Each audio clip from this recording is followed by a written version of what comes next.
Hey guys, welcome to another COVID-19 travel update. A few months back, I did a video on countries that were reopening to US citizens and people of other nationalities. And you might remember that Sri Lanka was on that list. But after I published the video, they changed their minds and decided not to reopen for tourism in 2020. But hey, new year, new you. We're in 2021, things have changed, and Sri Lanka has announced that they are officially reopening for tourism. And if I had to describe the situation in just 2 words, I would say it's complicated. But I'm gonna break everything down for you here in this video. Long story short, Sri Lanka is open for tourism. It's open to citizens of every country with one exception, and there is no quarantine requirement technically, but you will need to get tested. So in this video, I'm going to tell you what you need to be able to get into Sri Lanka, how long you can stay, where you can stay, and what you can do once you get there. As I mentioned, the situation in Sri Lanka is a little bit complicated, so I'm going to link below for all of the technical and very boring details, and I'm just going to cover the most important things you need to know in this video. First things first, what do you need to get in? So both of the airports are open to both commercial as well as private or chartered flights, but you will need to apply for a visa, which you can get online at this website. You'll also need to take up to 3 PCR tests. So you'll need to pass the first test within 96 hours of your departure, and then you'll also need to prepay another 1 or 2 tests, depending on how long you're going to be staying in Sri Lanka. These tests cost $40 each, and you'll need 2 tests if you're staying for up to 7 days, but you may need to take 3 tests if you're staying for longer than that. You'll also need to purchase a mandatory COVID-19 insurance policy that you can get through Sri Lanka, and the cost is about $12 for 30 days. After you apply for that visa, you're going to need to download the country's COVID-19 app, visit Sri Lanka, and then you will also need to pre-book your accommodation at what is a bug in my face? At what is being called a safe and secure hotel.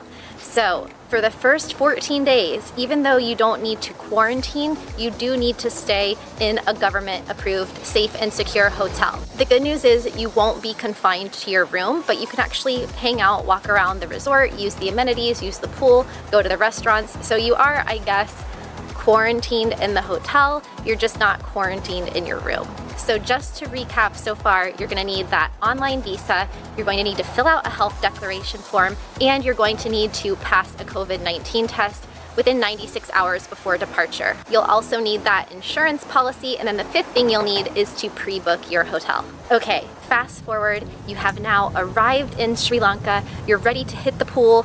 What's next? Now it's time to pass your second PCR test, which you would have already prepaid, and you're going to take that test upon arrival. You can then make your way to your hotel where you will remain for the next 14 days, but you can't take public transportation, so you're probably going to take a private car or shuttle arranged with your hotel directly. Your transportation details are also going to be submitted to the tourism authority. So basically, your travel plans are going to be shared. According to my COVID passports video, some of you are probably not going to like that, but those are the requirements as they stand now to be able to enter Sri Lanka for fun. Cool, so you've made it this far, you have checked into the hotel, you're relaxing by the pool with a lovely beverage, and you are waiting for your COVID test results. Now you can just kick back, relax, and enjoy yourself at the resort until it's time for your second PCR test. So this would technically be your 3rd at this point. This test will be conducted between 5 and 7 days after your arrival. So you have that to look forward to. Now, you are good to go after that second test. For the next week, you can still hang out at the hotel,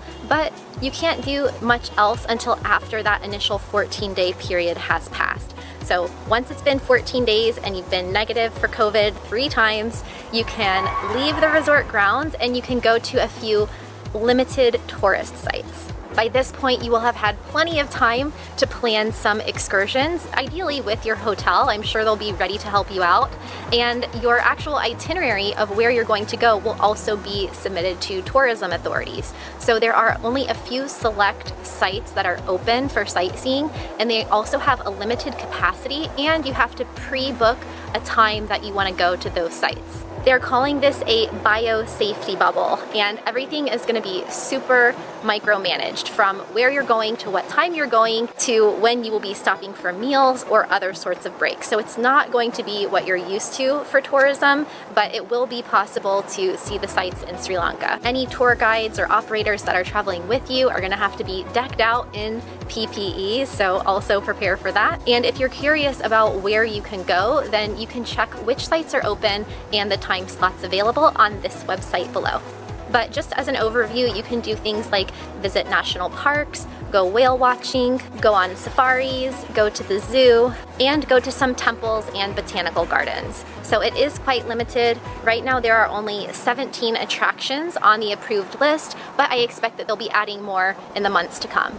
As far as where you can stay, I'll also link below to a list of all of the approved safe and secure level 1 hotels that you can choose from, but there are 60 on the list right now, so plenty of selection.